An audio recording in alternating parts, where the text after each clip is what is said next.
Origem: Ayrton Senna. A maior inspiração de Lewis Hamilton, considerado o maior e o melhor piloto da Fórmula 1, mesmo não sendo o mais vitorioso. Ayrton Senna marcou a Fórmula 1 de um jeito inesquecível e o seu legado dura até hoje e deve continuar por anos.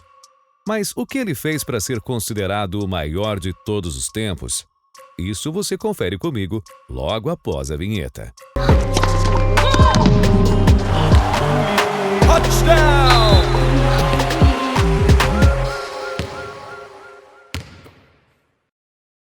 Fala pessoal, tudo bem? Talvez você não tenha visto Ayrton Senna, porém com certeza já ouviu aquela icônica música da Globo quando o piloto ganhava, ou aquela narração histórica do Galvão quando o piloto ganhou o GP de Interlagos. De fato, Senna fez história na Fórmula 1. E hoje eu vou te mostrar tudo o que ele fez no campeonato de automobilismo mais badalado do mundo. Início de vida. Ayrton Senna da Silva nasceu no dia 21 de março de 1960 em São Paulo. É filho de Milton Guirado Teodoro da Silva e de Neide Joana Senna da Silva. Seu pai era um empresário bem-sucedido e tinha negócios bem consolidados. Por conta disso, Ayrton e seus irmãos não passaram nenhuma dificuldade financeira e nem psicológica também. Visto que seus pais se davam bem, com apenas 4 anos, Milton decidiu fazer um carro de kart com o motor do cortador de grama para Ayrton. Milton era um grande amante do automobilismo e ficou feliz em ver que o seu filho gostou do presente e que demonstrava talento para pilotar.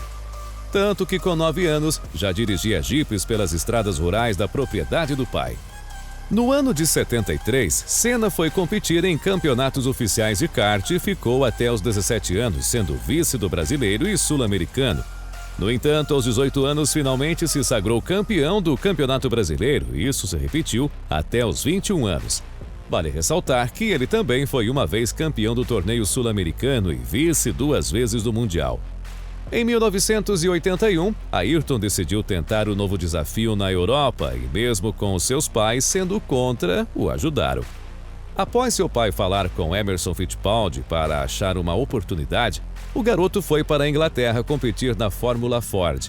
Em seu primeiro ano na competição, fez um 12/8, ou seja, ganhou 12 das 20 corridas que participou e foi campeão.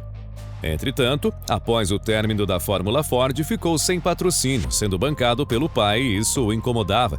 Além disso, a família queria o jovem longe das pistas que guardam muitos perigos. Então, Senna decidiu parar de correr e voltou para o Brasil para ajudar nos negócios da família.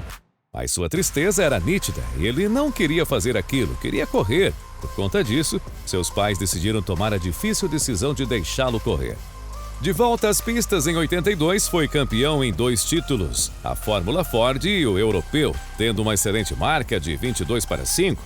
No ano seguinte foi para a Fórmula 3, novo campeonato, velhos costumes. Senna foi campeão com 12/9 e 9 dessas 12 vitórias foram seguidas. Entrada na Fórmula 1. Ainda em 83, ele realizou seu sonho de pilotar um carro da Fórmula 1, quando Frank Williams, da Williams, lhe ofereceu um teste sem compromisso. Em poucas voltas, o jovem deixou todos os profissionais impressionados com o seu talento, tanto que logo no ano seguinte, a Toleman, modesta equipe da Fórmula 1, lhe ofereceu um contrato, realizando um outro sonho dele de pilotar na Fórmula 1. Contudo, o carro da construtora não era bom e sim um dos mais fracos. Ainda assim, isso não foi um grande problema para Senna, que em 16 grandes prêmios conseguiu pontuar em 5 corridas, fazendo 13 pontos. E detalhe, antes, só do 6º ao 1º lugar pontuavam. Ele terminou em 9º lugar na classificação daquele ano. Em algumas corridas conseguiu chegar até mesmo no 3º lugar 2 vezes e uma vez em 2º. Inclusive, essa corrida do 2º lugar aconteceu no GP de Mônaco. Estava chovendo muito e Senna demonstrou muito talento pilotando na chuva, e só ficou em 2º porque a corrida foi encerrada precocemente. No ano seguinte, o brasileiro assinava com a Lotus, uma construtora um pouco melhor. Nesse ano, acabou em 4º lugar no Mundial. Em 16 GPs, foi 7 vezes pole position, ganhou 2 corridas e pontuou em mais 4. Com destaque para o GP de Portugal, em que pilotou na chuva e terminou a corrida quase uma volta à frente de todos os pilotos. Um ano depois, em 86, a Lotus trocou o motor da Renault pela Honda, pois a empresa tinha muito interesse em ver Senna pilotar com seu motor. E realmente o desempenho do brasileiro melhorou. Foi 8 pole position, venceu 2 GPs e pontuou em mais 8 oportunidades, terminando a temporada com 55 pontos em 4º lugar.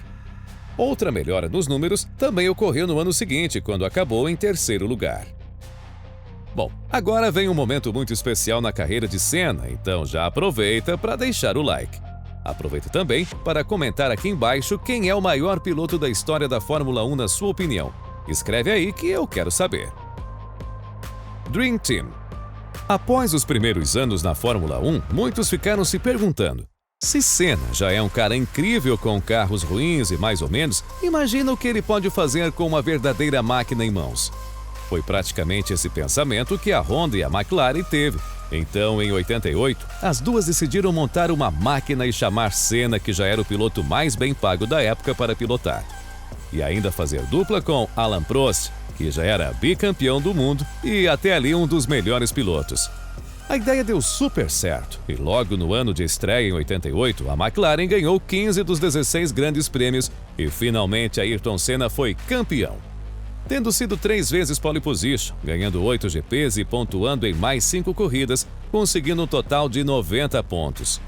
O ano de 89 foi marcado pela grande rivalidade dos dois pilotos da McLaren e uma grande polêmica. Na penúltima corrida da temporada, no GP do Japão, a rixa esquentou de vez. Prost liderava naquela temporada e só precisava que Senna não chegasse em primeiro para ganhar o Mundial. Por conta disso, logo no início da corrida, o francês jogou seu carro em cima da McLaren do brasileiro, travando os dois.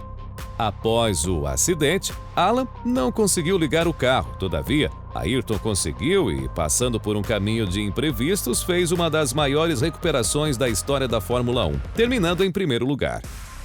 Entretanto, os dirigentes da competição alegaram que o vencedor passou por um lugar ilegal na pista e decidiram anular sua vitória. Isso não fazia o menor sentido, visto que o brasileiro passou pelo caminho certo. A guerra entre os pilotos se instaurou de vez quando Senna quebrou um acordo deles de não se atacarem no GP de San Marino. Essa é uma história bem longa e, resumidamente, ao fim de tudo, a McLaren acabou se livrando de Prost, ficando com o paulista que, além de ser mais novo, era mais talentoso. No ano seguinte, em 1990, Senna voltou a ser campeão, tendo sido 10 vezes pole position, ganhando 6 grandes prêmios e pontuando em mais 5 corridas. E em 91, foi campeão novamente, estando 8 vezes na pole position, vencendo 7 GPs, 4 deles seguidos e pontuando em mais 7 corridas. Em 92, seus números caíram pela primeira vez, sendo uma vez pole position, ganhando 3 GPs e pontuando outras 5 corridas. Por fim, em 93, ele novamente foi uma vez pole position, venceu 5 GPs e pontuou em mais 6 corridas. O pior para Senna mesmo deve ter sido ver Prost ser tetracampeão e passá-lo em títulos. 1994. Em 94, Ayrton assinava com a Williams. Contudo, ele não gostou muito do carro, afirmando ser muito instável e isso dificulta a pilotagem. O piloto começou a temporada com 2 pole position, apesar disso, acabou não terminando essas corridas. Enfim, chegamos ao fim de semana negro. O próximo circuito que Senna ia correr era o GP de San Marino, um nome que dá calafrios nos pilotos e fãs da Fórmula 1. Pois essa pista é conhecida por fazer algumas vítimas ao longo da história, inclusive na sexta-feira de treinos antes do GP, o Binho Barrichello sofreu um acidente, quebrando o braço e o nariz.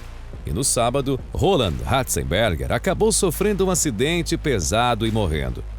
Ambos se acidentaram na curva Tamburello, uma curva que até parece simples, ainda assim muito traiçoeira.